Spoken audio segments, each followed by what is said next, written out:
नागपुर कस्बे में पिंकी नाम की लड़की अपनी अम्मी के साथ रहती थी। वो कस्बे में एक मदरसे के बाहर बर्गर कचौड़ी बेचा करती थी। गर्मा गर्म कचौड़ी बर्गर ले लो, जो एक बार खाएगा वो खाता ही रह जाएगा।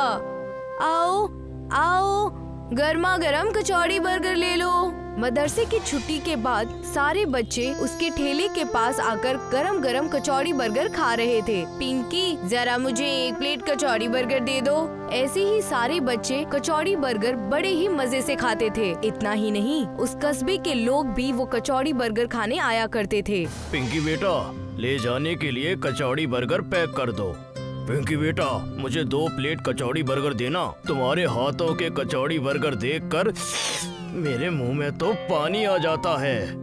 शुक्रिया काका। मदरसे के बाहर रेखा और उसकी बहन शिखा भी कचौड़ी बर्गर बेचा करती थी। उनकी बिक्री बहुत कम होती थी। ये सब देखकर रेखा और शिखा बेहद जला करती थी। जरा इसके ठेले पर तो देखो कैसी भीड़ लगी है। सारे के सारे लोग उसी के ठेले पर जाते हैं। हाँ दीदी, सुबह से आज हमारी दुकान में कोई कचौड़ी खरीदने नहीं आया। अपनी दुकान चलाने के लिए कुछ न कुछ तो करना ही पड़ेगा। पिंकी कचौड़ी बर्गर बेचकर घर वापस आती थी और अपनी बीमार अम्मी का ख्याल रखती थी।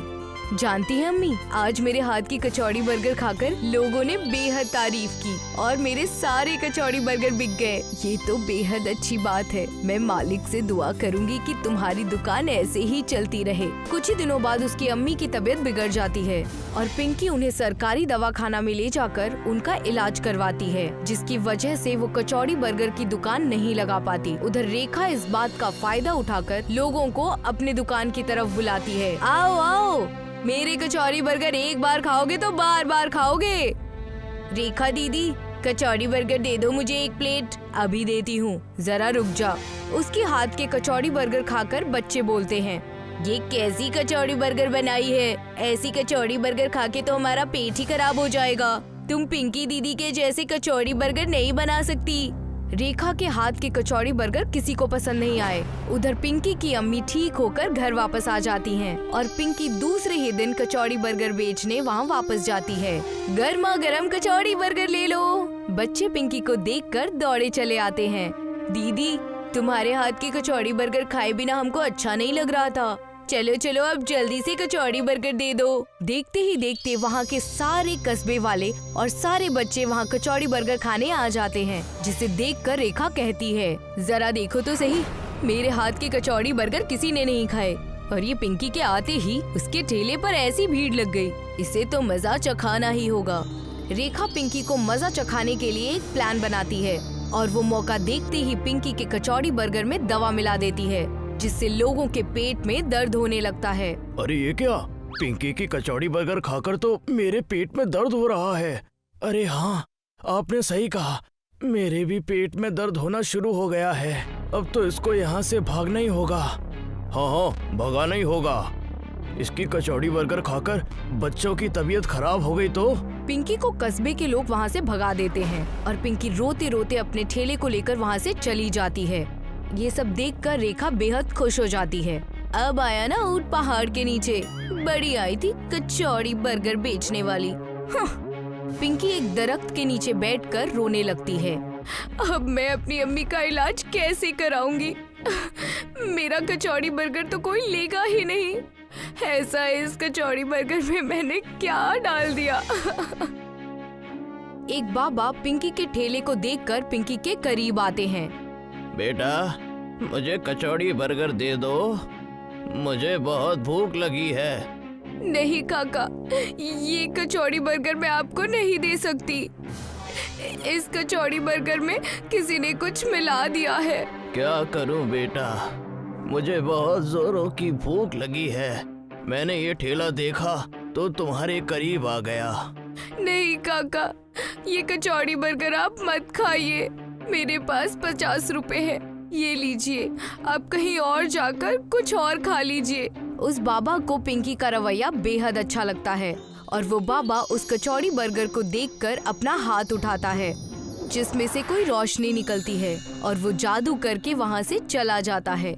ये बात पिंकी को पता ही नहीं चलती और वो घर जाकर अपनी अम्मी से कहती है, अम्मी, आज मैं कचौड़ी बर्गर नहीं बेच पाई। मेरी कचौड़ी बर्गर में कुछ मिलावट हो गई है। जिसकी वजह से लोगों के पेट खराब होते जा रहे हैं, इसलिए मुझे वहाँ से भगा दिया गया। क्या कचौड़ी बर्गर में मिलावट? तुम मुझे जरा खिला तो मैं भी तो देखूं इस कचौड़ी बर्गर में क्या मिलावट है। पिंकी वो कचौड़ी बर्गर अपनी अम्मी को लाकर देती है। जैसे ही वो कचौड़ी बर्गर उसकी अम्मी खाती है, उनकी तबीयत ठीक होने लगती है। देखो, मुझे तो कुछ भी नहीं हुआ, ना मुझे पेट में दर्द हुआ, ना ही मेरी तबीयत बिगड़ी। क्या अम्मी, तुम सच कह रही हो? ये सब देखकर पिंकी दूसरे ही दिन अपनी कचौड़ी बर्गर बेचने वहाँ वापस जाती है। पिंकी, जरा कचौड़ी बर्गर दे दो। ठीक है, अभी देती हूँ। वो आदमी जैसे ही कचौड़ी बर्गर खाता है, उसके पेट दर्द की बीमारी ठीक हो जाती है और वो आदमी पिंकी से कहता है, अरे ये क्या पिंकी बेटा, तुम्हारे कचौड़ी बर्गर खाकर तो मेरे पेट का दर्द ठीक हो गया। ये बात कस्बे में फैल जाती है कि पिंकी के पास जादुई कचौड़ी है, जिसे खाकर सभी की बीमारी दूर हो जाती है। और ये सुनकर सारे लोग पिंकी के पास आकर कचौड़ी मांगते हैं। पिंकी पिंकी, मुझे भी कचौड़ी बर्गर खिला दो। तुम्हारा कचौड़ी बर्गर खाकर मेरा कमर दर्द ठीक हो जाएगा। ये सब देखकर रेखा सोचती है, मैं भी जरा ये कचौड़ी बर्गर खा के देखूं तो मेरी भी कुछ बीमारी ठीक हो जाए। जरा मुझे भी कचौड़ी बर्गर खिला दो। रेखा कचौड़ी बर्गर जैसे ही खाती है, उसके पेट में जोरों से दर्द होने लगता है। वो समझ जाती है कि उसने गलत किया, इसलिए उसके साथ उल्टा हो गया। सारे लोग कचौड़ी बर्गर खाकर बीमारी से छुटकारा पा लेते हैं। ये बात पिंकी को समझ में नहीं आती। अगले दिन बाबा पिंकी के पास फिर से आते हैं। पिंकी बेटा, मुझे 50 के कचौड़ी बर्गर दे दो। अरे बाबा, आप तो वही हो ना जो उस दिन मेरा कचौड़ी बर्गर खाना चाहते थे, और कचौड़ी बर्गर खराब होने की वजह से मैंने आपको मना कर दिया था। हाँ पिंकी, मैं वही हूँ। इतना कहते ही वो बाबा एक परी के रूप में आ जाते हैं। अरे ये क्या, आप परी बन गई? आप कौन हैं? हाँ पिंकी, मैं बाबा नहीं, मैं एक परी हूँ। तुम्हारी शराफत देखकर मैं बेहद खुश हुई, इसलिए मैंने तुम्हारे कचौड़ी बर्गर को एक जादुई कचौड़ी बर्गर के रूप में बदल दिया था, जिससे जो भी शरीफ इंसान वो कचौड़ी बर्गर खाएगा, उसकी सारी बीमारी दूर हो जाएगी। ये बात जानकर पिंकी बेहद खुश हो जाती है और शुक्रिया कहती है। वो जादुई कचौड़ी बर्गर से अपनी अम्मी और सारे लोगों की बीमारी ठीक करती है। एक गांव में सूका और लंबू 2 भाई रहते थे, लेकिन दोनों की आपस में बिल्कुल नहीं बनती थी। दोनों को लगता था कि उसका भाई उसका भला नहीं चाहता, इसीलिए दोनों रोजाना आए दिन झगड़ते रहते थे। उनकी अम्मा उन्हें समझाती थी, लेकिन वो दोनों अपनी अम्मा की बात भी नहीं मानते थे और इसका फायदा चतुर उठाता था। आए दिन दोनों अपना काम बदलते रहते थे। एक रोज सूका ने बिरयानी की ठेली लगा ली, जबकि लंबू अमरूद ही बेच रहा था। देख लंबू, तू अमरूद में मुझसे बहस कर रहा था, इसलिए मैंने चिकन बिरयानी का काम शुरू किया है। अब तू यहाँ कोई बहस मत करना, वरना अच्छा नहीं होगा।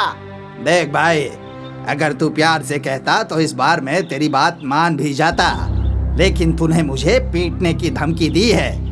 अब मैं कल से चिकन बिरयानी ही बेचूंगा, लेकिन इस बार मैं तेरा काम बंद करा कर रहूंगा। ठीक है, देखते हैं कि कौन जीतता है। दोनों बहस कर ही रहे थे कि तभी वहाँ चतुर आ गया। क्या हुआ भाई, कैसे लड़ रहे हो सुबह सुबह? और चुका, तू आज बिरयानी ले आया, वो भी चिकन? अरे वाह, ला एक प्लेट दे, खाकर बताऊं कि कैसी बनी है। चतुर भाईजान, ये ठेला आपका है, जितना खाना है आराम से खाओ। चतुर ने बिना पैसों के ही खूब बिरयानी खाई। वो सूका की बिरयानी की तारीफ करने लगा। ये बात लंबू को पसंद नहीं आई। सुका, तूने बिरयानी तो गजब बनाई है, खाकर मजा आ गया। अब ये ग्राहकों को भी खूब पसंद आएगी। अरे भाईजान, तुम कल मेरे हाथ की बिरयानी खाना, उंगलियां चाटते रह जाओगे। ठीक है, कल की कल देखी जाएगी। अभी तो तुम अमरूद ही खिला दो, तुम्हारे अमरूद भी कम अच्छे नहीं हैं। लंबू थोड़ी सी तारीफ से खुश हो गया और चतुर को मुफ्त के अमरूद मिल गए। सूका ने दिन भर बिरयानी 50 रुपए में बेची और उसकी अच्छी कमाई हुई। ये बात उसकी आंखों में खटक रही थी। शाम को दोनों भाई अपने घर की जानिब चले अगले रोज लंबू सूका से पहले ही अपनी कार्ट लेकर पहुंच गया और उसने उस बोर्ड पर लगा दिया चिकन बिरयानी 40 रुपए प्लेट। कुछ ही देर में वहाँ सूका भी आ गया। पागल, इतने कम में बिरयानी बेच रहा है।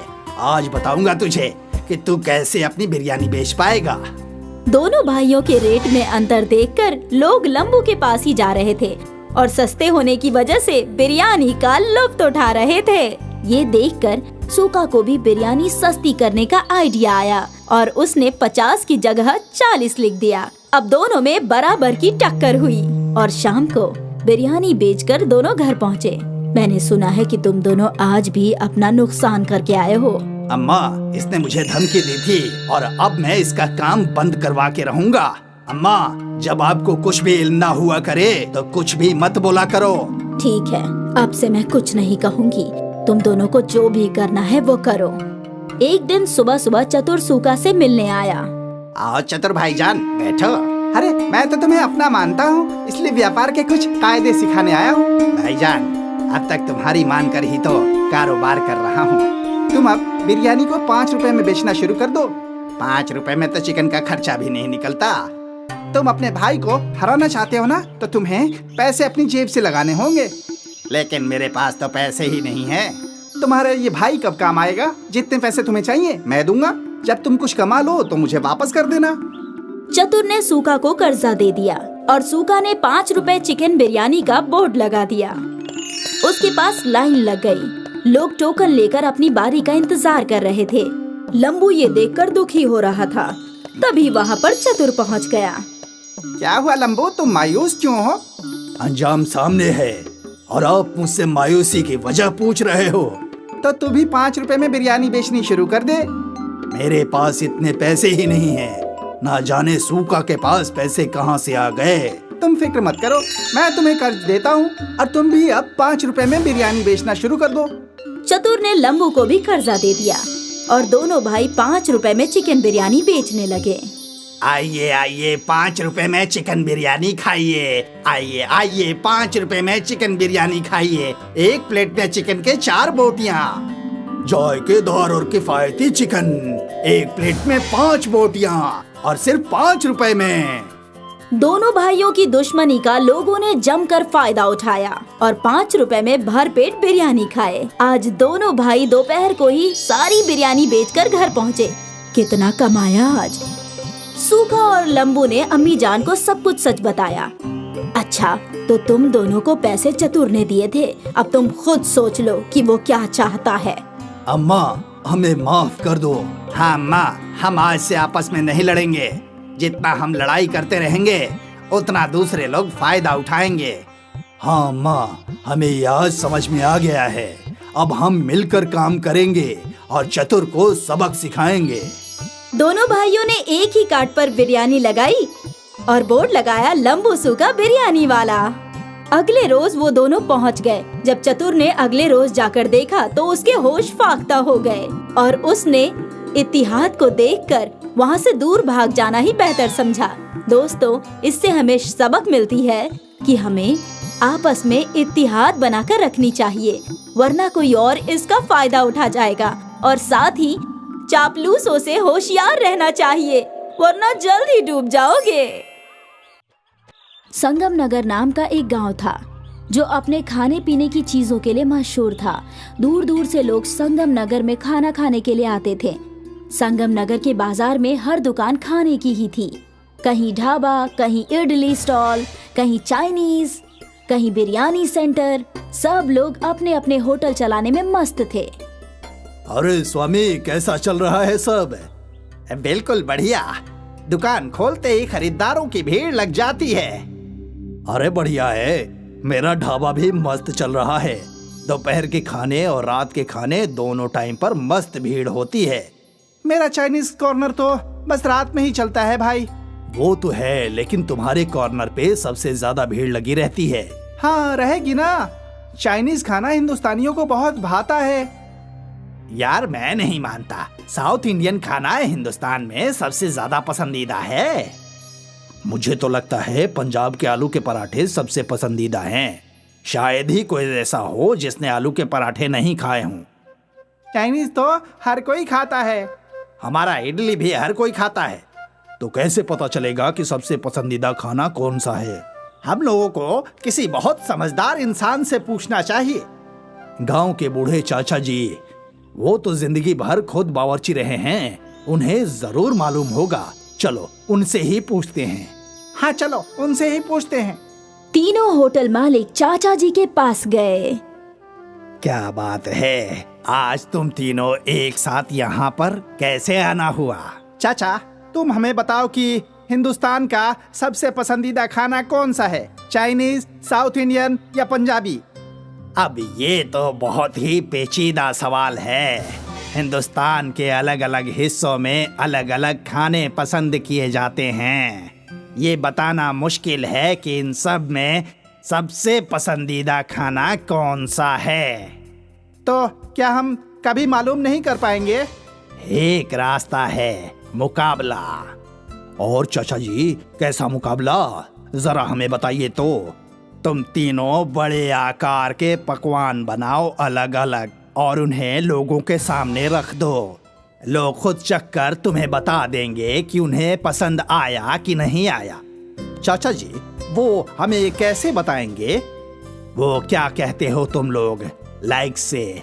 उन्हें जिस किसी का भी खाना अच्छा लगेगा वो उस खाने के आगे लाइक का एक निशान लगा देंगे।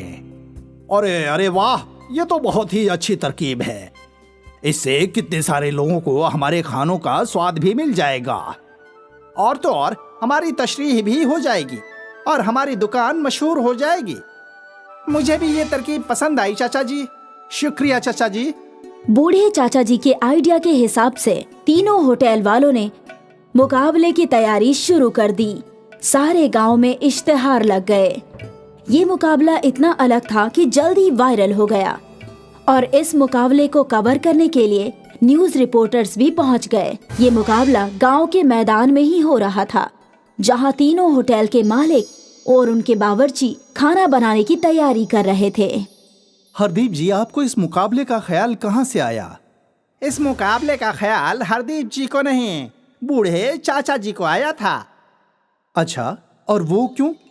वो इसलिए कि हम तीनों को समझ में नहीं आ रहा था कि हिंदुस्तान का सबसे पसंदीदा खाना कौन सा है। तो खाने का इतना बड़ा मुकाबला इसलिए हो रहा है ताकि ये मालूम हो सके कि इंडिया का सबसे पसंदीदा खाना कौन सा है, पंजाबी, साउथ इंडियन या चाइनीज। जानने के लिए देखते रहिए कुकू टीवी। सारे बावर्ची अपने अपने पकवान बनाने लगे। कोई बड़ी सी थाल में आटा गूंद रहा था तो कोई बड़े से पतीले में नूडल्स उबाल रहा था। काफी लोग जमा हो चुके थे। कुछ घंटों बाद खाना तैयार हो चुका था। स्वामी ने एक बहुत ही बड़ा मसाला डोसा बनाया। चिंग ने बड़े नूडल्स और सूप बनाए थे और हरप्रीत ने बड़े बड़े पराठे और बटर चिकन बनाया था। अब ये मुकाबला शुरू होने वाला है। हमारी आप सबसे गुजारिश है, आप मेहरबानी करके पकवानों को चख कर और फिर अपना लाइक दें। आपका लाइक ये फैसला करेगा कि हिंदुस्तान का सबसे पसंदीदा खाना कौन सा है। ये सुनकर सामाइन में हौसला और बढ़ गया। सबसे पहले एक छोटी बच्ची आई। बच्ची ने पहले पराठा खाया, फिर मसाला डोसा और फिर नूडल्स खाए। बच्ची ने अपना लाइक्स नूडल्स को दिया। पहला लाइक नूडल्स को मिला है। इसके बाद एक एक करके कई लोग आए। कुछ को पराठा पसंद आया, कुछ को मसाला डोसा, तो कुछ को चाइनीज नूडल्स। चाइनीज खाने को 40 लाइक्स मिले हैं, पंजाबी खाने को 39 लाइक्स मिले हैं और साउथ इंडियन खाने को 41 लाइक्स मिले हैं। लेकिन अब तक मुकाबला खत्म नहीं हुआ है। अभी 2 घंटे और बाकी हैं। स्वामी ये देखकर मन ही मन खुश था कि वो जीतने वाला था। कुछ देर में और लोगों की भीड़ आ गई। इन लोगों ने भी एक एक करके सारे पकवान खाए और अपना लाइक दिया। अब ये मुकाबला खत्म हो चुका है और हैरानी की बात ये है कि पंजाबी, चाइनीज और साउथ इंडियन खाने को बराबर के 100 लाइक्स मिले हैं। ये सुनकर हरप्रीत, स्वामी और चिंग तीनों परेशान हो गए। अरे अब कैसे पता चलेगा कि कौन सा खाना सबसे पसंदीदा है? क्या मालूम तभी वहाँ बूढ़े चाचा पहुँचे। आपने तो कहा था कि हमें इस मुकाबले से समझ में आ जाएगा कि सबसे पसंदीदा खाना कौन सा है, लेकिन यहाँ तो तीनों को 100-100 लाइक्स मिले हैं। तुम तीनों अभी तक नहीं समझे। क्या? यानी कि तुम्हारे सारे खाने सभी हिंदुस्तानियों को बेहद पसंद हैं। खाना हिंदुस्तान को तोड़ता नहीं, जोड़ता है। साउथ इंडिया की इडली जितनी चाव से वहाँ खाई जाती है, उतनी ही दिल्ली में भी चाव से खाई जाती है। पंजाब के पराठे बंगाल के हर घर में बनते हैं और देसी चाइनीज का जायका पूरब से पश्चिम तक बिल्कुल नहीं बदलता। जैसे हिंदुस्तान की एक रियासती जबान नहीं हो सकती, वैसे ही एक पसंदीदा खाना भी नहीं हो सकता, क्योंकि हिंदुस्तान अपनी डाइवर्सिटी के लिए जाना जाता है। ये सब टीवी पर लाइव दिखाया जा रहा था। तो देखा आपने कि किस तरह से इस बड़े खाने के मुकाबले ने हिंदुस्तान को जोड़ दिया है। सच में कहते हैं ये गांव वाले, इनके बूढ़े चाचा वाकई बहुत होशियार हैं। संगम नगर नाम का एक गांव था जो अपने खाने पीने की चीजों के लिए मशहूर था। दूर दूर से लोग संगम नगर में खाना खाने के लिए आते थे। संगम नगर के बाजार में हर दुकान खाने की ही थी। कहीं ढाबा, कहीं इडली स्टॉल, कहीं चाइनीज, कहीं बिरयानी सेंटर। सब लोग अपने अपने होटल चलाने में मस्त थे। अरे स्वामी, कैसा चल रहा है सब? बिल्कुल बढ़िया। दुकान खोलते ही खरीदारों की भीड़ लग जाती है। अरे बढ़िया है, मेरा ढाबा भी मस्त चल रहा है। दोपहर के खाने और रात के खाने दोनों टाइम पर मस्त भीड़ होती है। मेरा चाइनीज कॉर्नर तो बस रात में ही चलता है भाई। वो तो है, लेकिन तुम्हारे कॉर्नर पे सबसे ज्यादा भीड़ लगी रहती है। हाँ, रहेगी ना। चाइनीज खाना हिंदुस्तानियों को बहुत भाता है। यार मैं नहीं मानता। साउथ इंडियन खाना हिंदुस्तान में सबसे ज्यादा पसंदीदा है। मुझे तो लगता है पंजाब के आलू के पराठे सबसे पसंदीदा हैं। शायद ही कोई ऐसा हो जिसने आलू के पराठे नहीं खाए हों। चाइनीज तो हर कोई खाता है। हमारा इडली भी हर कोई खाता है। तो कैसे पता चलेगा कि सबसे पसंदीदा खाना कौन सा है?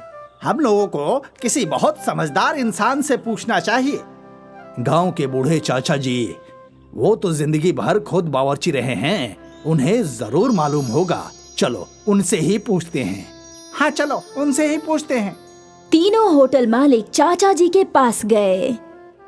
क्या बात है, आज तुम तीनों एक साथ यहाँ पर कैसे आना हुआ? चाचा, तुम हमें बताओ कि हिंदुस्तान का सबसे पसंदीदा खाना कौन सा है, चाइनीज, साउथ इंडियन या पंजाबी? अब ये तो बहुत ही पेचीदा सवाल है। हिंदुस्तान के अलग अलग हिस्सों में अलग अलग खाने पसंद किए जाते हैं। ये बताना मुश्किल है कि इन सब में सबसे पसंदीदा खाना कौन सा है। तो क्या हम कभी मालूम नहीं कर पाएंगे? एक रास्ता है, मुकाबला। और चाचा जी, कैसा मुकाबला? जरा हमें बताइए तो। तुम तीनों बड़े आकार के पकवान बनाओ अलग अलग और उन्हें लोगों के सामने रख दो। लोग खुद चखकर तुम्हें बता देंगे कि उन्हें पसंद आया कि नहीं आया। चाचा जी, वो हमें कैसे बताएंगे? वो क्या कहते हो तुम लोग, लाइक से। उन्हें जिस किसी का भी खाना अच्छा लगेगा वो उस खाने के आगे लाइक का एक निशान लगा देंगे।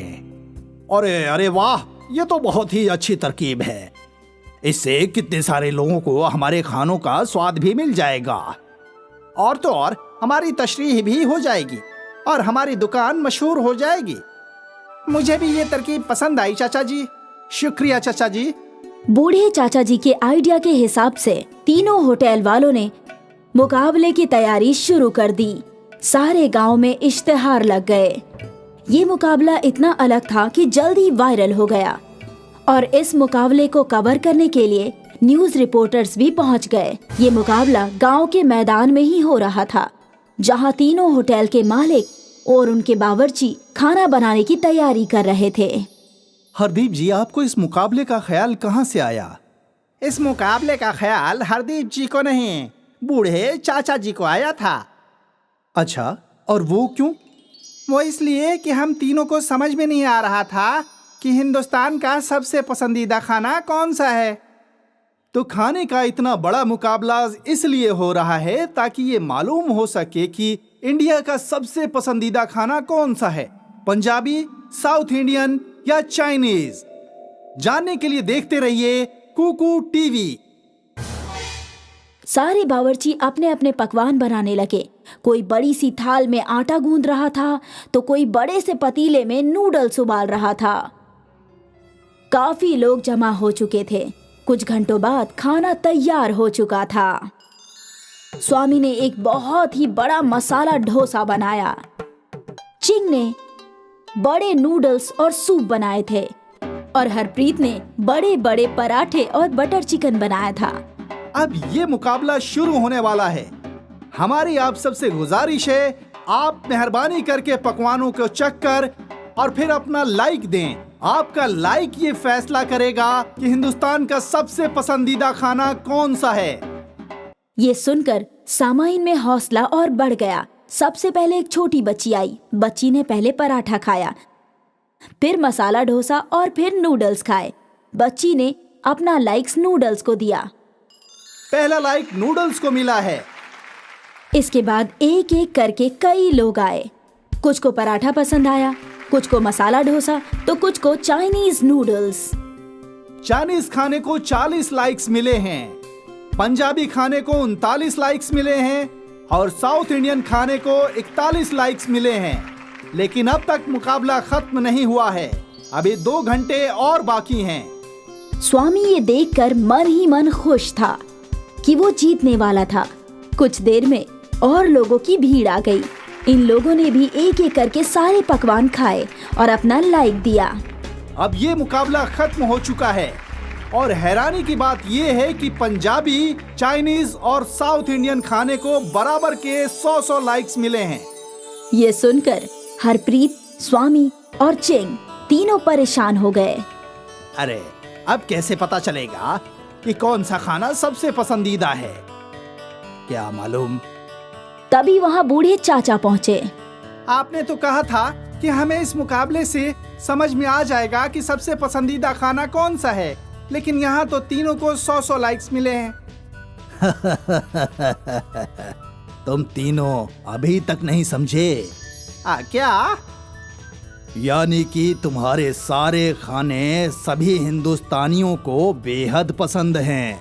खाना हिंदुस्तान को तोड़ता नहीं जोड़ता है। साउथ इंडिया की इडली जितनी चाव से वहाँ खाई जाती है उतने ही दिल्ली में भी चाव से खाई जाती है। पंजाब के पराठे बंगाल के हर घर में बनते हैं और देसी चाइनीज का जायका पूरब से पश्चिम तक बिल्कुल नहीं बदलता। जैसे हिंदुस्तान की एक रियासती जबान नहीं हो सकती, वैसे ही एक पसंदीदा खाना भी नहीं हो सकता, क्योंकि हिंदुस्तान अपनी डाइवर्सिटी के लिए जाना जाता है। ये सब टीवी पर लाइव दिखाया जा रहा था। तो देखा आपने कि किस तरह से इस बड़े खाने के मुकाबले ने हिंदुस्तान को जोड़ दिया है। सच में कहते हैं ये गांव वाले, इनके बूढ़े चाचा वाकई बहुत होशियार हैं।